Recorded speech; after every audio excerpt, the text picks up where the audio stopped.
The journey is truly simple. The emotional regulation is what's uncomfortable.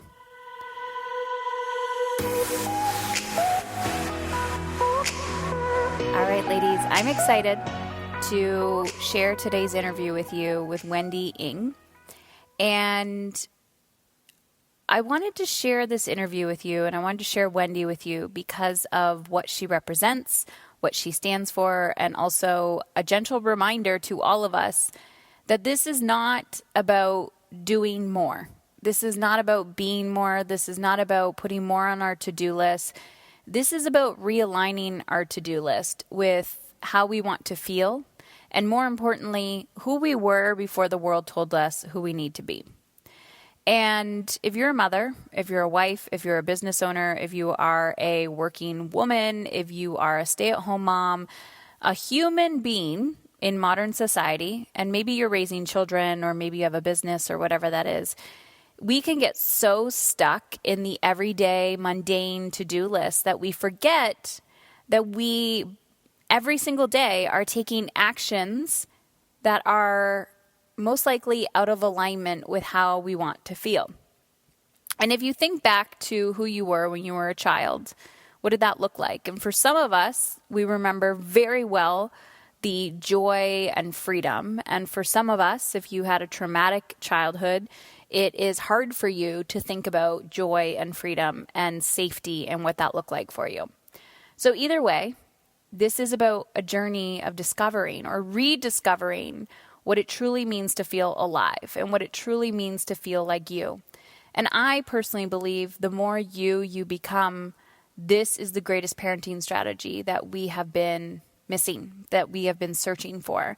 And I think Wendy is a perfect example of that. And she shares her story working with me in my mastery coaching program, or with the group in my mastery coaching program, and also what she had to learn, the mindsets that she had to undo. And she also shares how this experience helped her in her marriage, also helped her in her corporate job that she still has, and also helped her return back to herself. And she's going to reveal what that was for her and how surprising it was that it brought her so much joy, and it actually positively influenced her parenting, how she felt, her confidence, her relationships. So let's dive in. Wendy Ng. All right. Welcome to the podcast. I always say Miss Wendy. I don't know why I'm calling everyone Miss, but welcome to the podcast, Wendy. Thanks, Heather. It's such a pleasure to be here. As soon as I hit record, my dog walked in, and he's 6 months old, and a little dash hound. I've never had a small dog in my entire life. And he has absolutely destroyed my office. There is, oh my goodness, paper towels all over the place. I don't even know why they're in here. He just chews everything. So I might have to swat at him a few times while we're talking, but that's okay. Yeah, this is real life. Yes. So excited to have you on the show and have this conversation. So you and I know each other. Mm-hmm. You've worked, well, you could tell everybody how we know each other, but I'm excited for this conversation because your personal mission is something that I truly believe in. So I'll just hand the microphone over to you and let everyone know how we know each other, what has come alive in Wendy the past year, and what you want. Sure. Yeah. No pressure. Thanks. Okay. Well, okay. So how I met Heather, and how we kind of came to know each other. It was at a time in my life when I was, I had kind of checked off all the things in life that I was, quote, supposed to do. I don't know if anyone else has felt like this before, but, went through school, got my degree, got my second degree, became a working professional, got married, had kids, and kind of got my house, check, right? I had completed everything I was supposed to do, the things that people strive for, or what my parents had told me. And I got to this point in life where I was like, oh my gosh, I have to do all these things. And how am I supposed to do it so well? And how am I going to provide for my kids and create a bigger life for them? And I just kind of was feeling stuck in all the responsibilities. And I was finally at a point in my life where I was like wanting to reach out for some help. I thought there's got to be something better than where I'm feeling and sitting at in space right now. And that's where I kind of fell across your podcast, Heather, and just listening into your words and the things that you're offering and your life experiences really pulled me towards you. And that's how we kind of, I started in with you and started in Teach Your Kids to Meditate, that program that you offered, because I thought, okay, if I teach my kids how to regulate themselves, things are going to get better. And as I dived into that, I realized there was more that I needed to work on myself to make things better. And so that's how I got into working with you through your, I guess as a mastermind, you would call it, your Mastery program. Yeah, the mastery program. And as I dive deeper into this program and learning more about connecting with myself, and you and I were talking more about, well, what do I love to do? What am I passionate about? And I had actually stopped thinking about that for quite some time. Like after starting work, after starting having the kids, my focus was so much on them and what I had to accomplish for them and maintaining my household and helping my husband and doing all these things. And I had just pushed aside all the stuff that I used to love doing because of all these adult responsibilities I had. And so when you really pulled that back, pulled that out of me again, and I got to dancing again, that's when everything kind of came together with the mindset work that I was doing with you. And with getting back into dance, it just led me to realizing this is what I love doing. And this is what feels good. And putting this all together, I decided to create my business as a dance and movement coach. So I work to guide women to live consciously and confidently using mindful dance and movement.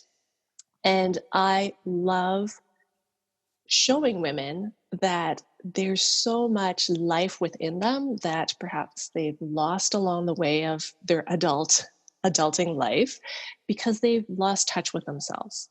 They've lost touch with that inner child.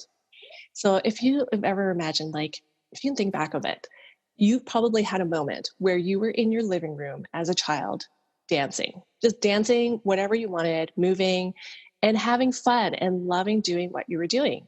And I want to help women get back in touch with that because that is where your passion comes from. And that's where you're going to be able to exude and shine your life and happiness into the rest of your life when you're really in touch with that. Okay, you just made me think of what I used to do as a little girl. Oh, really? Tell me about that. Okay, so I'm an only child. There's just me and my mom every other weekend. And then I would go to my dad's, and I have 3 step siblings. So I was the youngest out of 4. But when I was with my mom, she was working all the time. So I'd have to entertain myself. I used to move the kitchen table. So we had like a really slippery linoleum floor. Yes. And I would pretend I was ice skating. So my cousin was like a professional ice skater. Actually, she's a year younger than me, but her parents put her in ice skating. I'm always jealous. I was never in dance. I did a little bit of gymnastics, but I used to, in my head, I'd be singing like Celine Dion, like My Heart Can Go On or something. And I would just be skating on my kitchen floor from this place of visualizing myself in a better feeling state or thought. And yeah, as soon as you brought that back, and I used to be in all these girl bands and stuff, you know, with my friends in their basements and stuff. And before we hit record, I was saying to you, I find it interesting as parents that we're always so invested, and you kind of touched on it with investing in Teach Your Kid to Meditate, which is why I created the program, because I was like, you need to meditate, right, to my son. And then as I started pulling back the curtains, I'm like, oh, I need to meditate so that I can be the role model and teacher for you. So we're so invested in our children's extracurricular activities. And as a small child, they're already wide open to this imagination. but yet we're like, Mm-hmm. you got to do this, you got to do that. And then as the adult, you're sitting there on your cell phone, cramming things in while you're at the practices, while you're doing all this. And the thought of ever considering your needs to move, to dance, to dive into this creativity just Mm-hmm. feels guilty and like you're neglecting your family, which is such a foreign concept. So Mm-hmm. I'm curious what you've experienced through that, obviously being on the other Yeah. side, right? Remembering what that was, and what that's Yes. actually done for you in your parenting. Yes. And you touched upon one word that really, um, I think people miss the point is creativity. I really believe that we were all born to be creative, to create. And that could be through art, through what you do in your work, right? But dance is a really huge form of creation, of creating something. And it helps you get in touch with yourself so well because of the movement. It's a whole sensory experience. And part of what I'm also an occupational therapist. And so what I learned, we teach kids a lot. We work a lot with kids with issues with paying attention and doing the things that they need to do because they haven't quite developed all their sensory skills. And I think as an adult, we forget, right? We don't do all those things that we used to do when we were little and engage in those sensory experiences and whole body experiences that really help you feel alive and feel creative and get those juices flowing. And so I think it's such an important piece to get back to and what I want to create for women. And interesting that you say that, we forget as parents to do the things that we need to do. And I actually was having a conversation with my dad just the other night. And he's the one, actually, not my mom, but my dad was always the one in conversations as an adult now, always reminding me that I need to take time for myself. I need to go and exercise. I need to go and go dancing. And I need to not always focus on the kids and do stuff for myself. And I thought that was so interesting, Interesting. of that I've never heard my mom say that to me. And it was always my dad who said that, just the different kind of headspace that they were in. And would you Yeah. say that like watching them, it's a lot easier for your father to create space for himself? Yeah, he created those boundaries. Like he would go out 3 times a week to go play ball and go play basketball. And it was never questioned. That's just what dad did. And my mom was at home and she was taking care of us and taking care of the house and doing all those things. And he just kind of made it happen for himself. So it was such a contrast. And I didn't realize until now being an adult that I kind of emulated what my mom did when I was little, right? I just took that on I'm supposed to do all of this, even though I had that other parent example of doing your own thing. It just never I never pieced it all together. Yeah, the unconscious bias or the unconscious beliefs that we subscribe to, right? We have to really challenge that. And that's, I think the work is the unlearning is never done. Yes. And we're constantly growing and learning and evolving. And we have to practice what we preach. And I know you and I are kind of both students of that, where it's like, Yes. even though, you love dance and all of this, we have to constantly remind ourselves to integrate that into our lives because responsibility can take over. So let's talk about, I almost want to talk about the new reentry into this because almost like the remembering or the reawakening, because I know when we started our work together, there was a lot of resistance that was part of your truth. Oh yeah.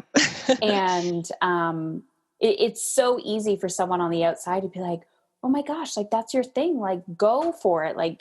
Just, and wanting to know the outcome, wanting to know, okay, well, what is this going to create? What is this going to look like? And it's just lean into it. Just allow that creativity to come out of you without an attachment to the end result. So I would love for you to just kind of, talk a little bit about what that process was like for you. Yeah, I had, like I said, for years kind of put off dancing because of some inside pressure, some outside pressure from my husband saying like, hey, you need to focus on like the kids and what we need to accomplish here at home, and dance is taking time away from that. And so I kind of like unconsciously took that in to what I was doing and saying, yeah, that is taking away from it. But there was this niggling inside of me like, oh, I'm missing something. And I didn't quite piece it together until you and I were working together and you pulled it out of me and was, well, what do you love to do? And I'm like, well, I love to dance, but I don't do it anymore. And you're like, well, why? Just go and do it. And it took a lot of time to figure out the logistical pieces and make the shift in my mind that, hey, maybe I should do that for myself again, even though it's hard to coordinate it all and set aside that time, right? Because it takes time to go out. It takes time to spend time on yourself, right? Aside from, instead of just spending it all on your kids and your husband and your work and your career. And then, so when I finally went out and did it and went to dance class, because I've had this experience before, right? Like I used to dance, I grew up dancing. It was a huge part of my life. And I went and started dancing again. And it was just like instant. It just flipped the switch and it was like, wow, this was what was missing. Because it was a big part of my life. And I think we forget that as adults, right? We forget that as we're creating this new life for ourselves and our family, that we were and had things that made a huge part of us as we were growing up. And to just kind of have pushed it aside and like shoved it in a corner didn't mean it didn't exist anymore. It just meant that I was silencing a piece of myself. And it took getting back to it to realize that, no, I really need this as part of my life to make me feel fulfilled and make me feel like myself again. You just said something that I was like, ooh, silencing a piece of myself. Mm-hmm. And it was so unconscious, like I didn't even realize it. And so this is the piece that you and I, the work that we did, and then me getting back into dancing, it just kind of made me a lot more conscious and aware of what's important to me and what were the things that all of a sudden it's like, wow, I was doing a lot of things that just didn't really make sense for me. Even though I wanted to create this different life for my family, right? I still need to be me in order to do all those other things. So yeah. I was going to say, I want to talk about the connection, because it's logically, sometimes it's hard for us to put this all together and to realize the connection. So just imagine the older version of yourself, meaning a year or two ago, listening to the podcast and, looking for guidance, and you hear yourself saying, start dancing again. That's going to positively affect your children's behaviors in your home. That's going to positively influence how you react. That is the teach your kids to meditate. That is, how to teach your children to emotionally regulate. And it is such a foreign concept. And I get a lot of pushback and resistance of it when someone comes in and they're like, okay, Heather, everything's just blowing up in my life. I want to make more money. I'm not happy in my career. I feel like my marriage or partnership is disintegrating. I feel like I'm failing at some, in some aspect in my parenting. And you're telling me, what makes me happy, what makes me come alive, and dance is one of those things. You're telling me that this was the strategy that I was missing all along. So I'm curious your thoughts on that. Yeah. And you said a few things there, like your relationships and parenting and career. And that's the neat part about our work together in shifting the way I was thinking, and some of the other strategies around mindset were so important. But at the time, like I was doing them, I was practicing them, the things that you were teaching me. And it wasn't until like a year after that I really saw the results of that work, in addition to getting back to doing something I loved with dance. And what doing dance along with those other things, doing dance, really what it did was just pull up what was important to me and what made me feel good. And realizing that I needed to set those boundaries in my life again and stand up for myself and what made me feel good. And that made me show up in a different way in my relationship with my husband, with what I was essentially saying that I needed in my life to make me feel good. And once I started having that, I started showing up differently in how I communicated with him.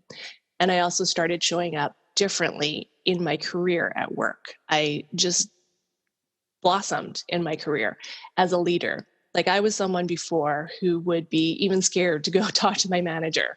Like, I was a really shy, introverted person. I still am. But something about the mindset work and doing something I loved again and connecting with who I was and what felt good in my life, I was all of a sudden, I don't know, more confident to be able to speak up and take a leadership role and be more of a role model in all areas of my life, not just at home. I love that. There was something you just mentioned about that a lot of times when people come, right, they're like, okay, I need to start my business. I need to get out of this career. I need to, like, what we think the problem is and what the problem actually is are two different things. And even though you're still pursuing your business, you also feel like you're accelerating in your growth as a leader in your job, which I think is amazing. Because it's true, we're always running away from something, and we think we know how to solve our problems, right? And then we're like looking for the next thing. And now where I'm at in my life, I love that person where I'm like, I just need this. And they're like, Heather, can I be honest with you? You don't need that. You need this. And I love it when people take a stand. They're like, no, like, how is that really going to, they really challenge your thinking around what you think you need and what you actually need. Yes, you bring up a good point that, like, sometimes you think you know the answers, and you do in a way, but sometimes it takes an outside person, someone who's a little bit more objective outside of your life, who can just pull it out of you that, like, no, this is kind of the direction you need to take, and you've got it there, but you need someone else to kind of show you the way. Yeah. And I can talk myself out of a workout all day, every day, or like, doing something fun. I could talk myself in or out of anything, but definitely out, right? You can talk yourself out of something. So what type of, what have you noticed with the women you're working with in your business when it comes to movement? And then I would love to have an unconventional conversation about movement and mental health, because this is something that has made a huge impact in how I feel. And of course, which is a byproduct of what happens in areas of my life, but I don't see a lot of people talking about it. So yeah, what have you noticed from the women that you're working with before entering working with you, like the resistance and how that shows up?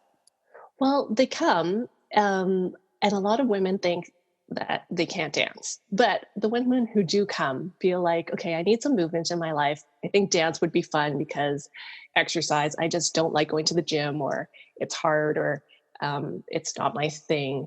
So they come to dance, but they feel hesitant. And so when we work together, I know we all innately have this ability to move. We have body awareness. We just haven't built those skills necessarily. Some people have a better body awareness than others.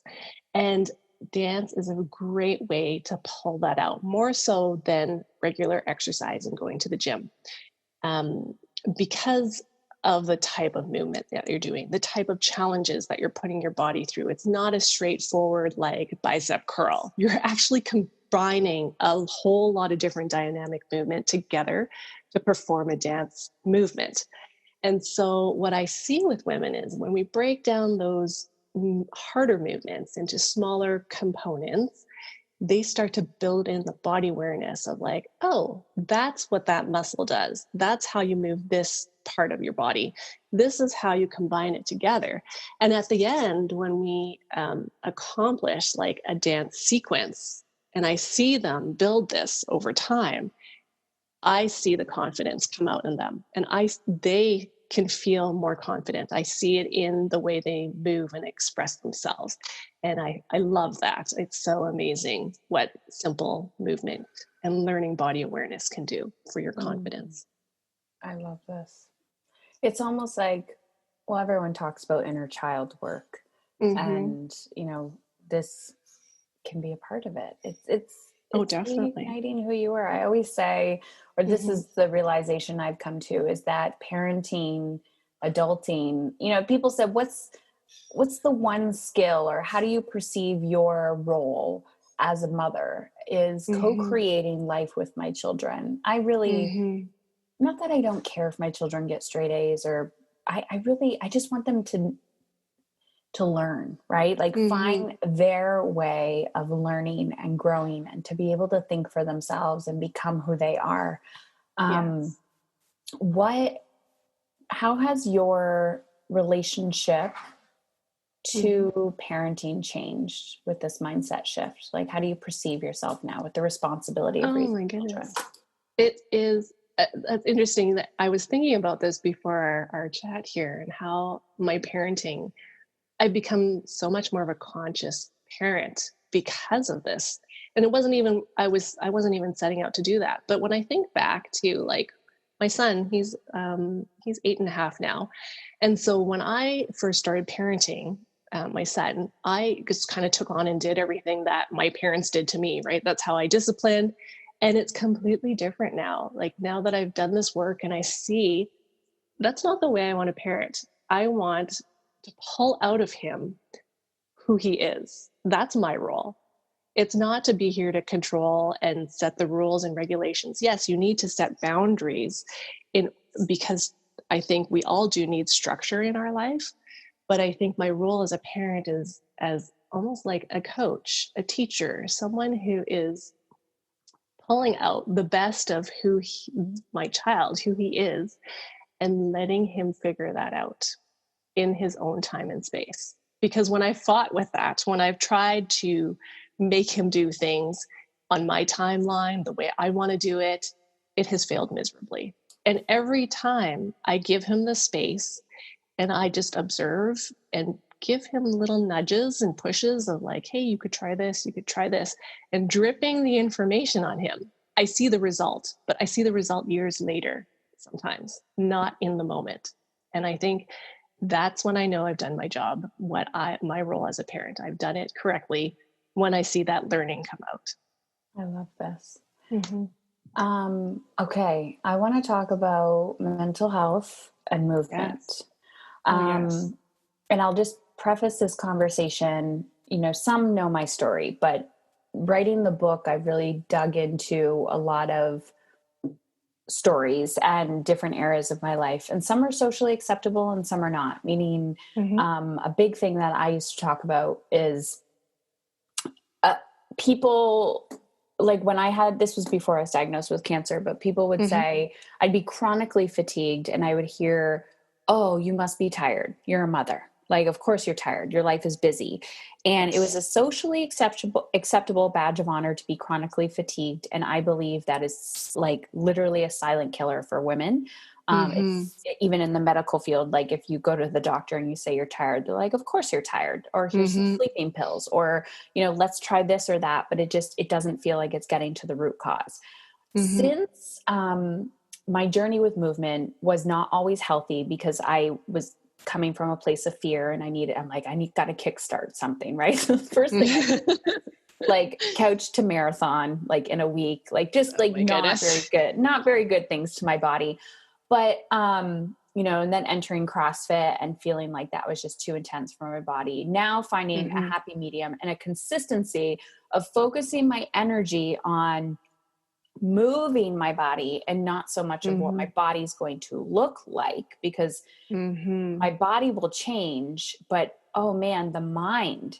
So I've done these reflections where I'm creating these physical habits. So let's say I tell myself every day, like I've been doing yoga Mm-hmm. probably 3 to 5 times, probably more like 4 or 5 times a week consistently Mm-hmm. throughout COVID. One of the first things I did was I'm like, okay, I need to feel grounded, right? How do I want to feel? And Mm-hmm. immediately transitioned to doing that online with my yoga teacher. Um, Mm-hmm. but at the same time, I was at a gym and they started doing these like online gym classes. And I'm like, wasn't feeling it. Right. But Yes. watching what I'm like, what do I need? What do I need? What do I need? And I was so committed. I'm like, okay, I told the gym, I'm like, I'm just going to focus on this yoga consistently. Mm-hmm. That's the practice. And then Mm-hmm. reevaluating on what I call seasons. So every physical season change, like when the summer comes, I can Mm-hmm. remember how I felt the summer before. Mm-hmm. And I remember I've had this conversation with my husband many times. I'm like, do you remember when I'd have to sleep for hours and I just couldn't function? Or when we went to that place, or we'd have a big day at the beach and I'd come home and be like, oh, I'm exhausted. And now I'm like, I'm not exhausted anymore. So not only can I Mm-hmm. tell that my hormones are changing physically, but mentally as well. And nobody fucking talks about this. They're so focused on 6 week to abs, or like it just, why is no one talking Yeah. about the mental health benefits of movement? This is not a selfish thing to do. Oh, there's so much stuff that you just said that I was like, oh, there's so much we could talk about. But let's focus on this. That I love what you said about being able to decide that instead of like you tried a lot of like high intensity things, you threw yourself into movement. But the piece I think you were kind of missing and that you're learning now over time is that awareness piece. What do you need? What does your body really need and is calling out for? And it is not always intense movement. Though No. dance can be intense, it's a different way. And I'm not Like, a right? consistent person. I need the yin and the yang constantly. I Yeah. cannot have just yang or yang. and you know, you've mentioned that before, and I grew up like I'm Chinese. I grew up with parents who were really had grown up with a lot of Chinese medicine. So a lot of the stuff in my house was happening that I didn't even realize I've incorporated into my life that other people might not be aware of or just kind of learning about. But it is about eating for different times and seasons in your life. It's about moving and doing things for different times in your life too, right? And I think this awareness of what you need, pairing it with how do you want to feel, and putting that and choosing the right movement for that, right? Because dance, there's a lot of different forms of dance, and you can get a lot of different kind of feeling and energy from dance. So I'll just give you an example. Like if you think about waltzing, waltzing is very slow and rhythmic and flowing. And it comes from a time, that era when there was a lot of rules and regulations and etiquette, and you had to stand a different way. And so that's where that dance came out of. And it can be very calming because it's very rhythmical, where you can contrast that with like hip hop dancing. It came out of like street dancing. People were like wanting to express a certain emotion, like frustrations or anger or like just some higher energy. And you'll see like more syncopated movement where there's half beats and pauses and like very bold movements and fast paced and very energetic. And if you think about those two types of dance, you can even just, for me, I can like can you feel that there's a difference even when you think about those types of movement? And Mm. that's why you need your energy, and your mental health is very different with the types of movement that you create and bring into your life. And I think what you just like said there about self-awareness, right? What do I Mm-hmm. need now? And too Mm-hmm. often we're looking outside of ourselves, like, oh, this person Mm-hmm. is telling me to do this, or oh, this is the trending thing to do. But it's like, what do Yes. you want? What are you craving? Yes. Um, oh man, Wendy, I could go on and on for this conversation. Yes, it's Um, been good. Yeah, and I'm so grateful that we're having this conversation. And it's always nice Mm-hmm. to reconnect to people that that we've worked together, Yeah, and just seeing like the growth opportunity that's happened since I know. we worked together. Yeah, you really put me on a different path in life, and I'm so thankful for that. And bringing me to this awareness and being more conscious in how I'm living my life in all aspects of my life. Even though there was one specific thing I came to you for, you kind of opened the door to my awareness to everything else and bringing me back to my passions. So thank you for that so much. No problem. I know it's always the give people what they want. Okay, I know what you're here for. And then Mm-hmm. I'm going to give you what you really need. Mm-hmm. Right? Yeah. It's always like that Yeah. one thing. So what are you up to now? Where can people find you? Where can they connect if they want more? Yeah. So like I talked, right? I help women with using mindful dance and movement. And I have a 12-week one-on-one coaching program that people can definitely come and work with me. You can find that on my website. It's my signature program called Moving into Joy. So you can check that out on my website at thewendying.com with Work With Me. If you want to start something really quick that will help you feel different first thing in the morning, you can grab my free 5-minute morning movement routine. That's right on my website, on my homepage, thewendying.com. You can grab that, sign up for it, and start moving and feeling good into your day first thing in the morning. And it's just 5 minutes. And I'm telling you this because I did it. I do it myself. I used to think I had to create this huge half-hour morning routine to make me feel good. And it was just so hard to accomplish. You can do 5 minutes and you will see the benefit throughout your day I with love 5 that. minutes. Yes. It's so amazing how these little habits can actually create more time and energy in our daily life. Yeah. Are you Definitely. on Instagram as well? Yes, I'm on Instagram at Simply Naturally Wendy. You can find me there. Post a lot of things about my dance and my life and gardening. So you can follow me there for sure. I love it. And Wendy, one last question. What does a mother who is in control, mom is in control, what does that mean to you? Ooh, okay. Mom is in control means that you're a mom that is happy, connected with yourself, very confident in who you are, because when you are, you can do all the other things that you need to do as a mother, as a parent, and you can step up for your kids and show up for your kids. Thank you. Thank you. Thank you.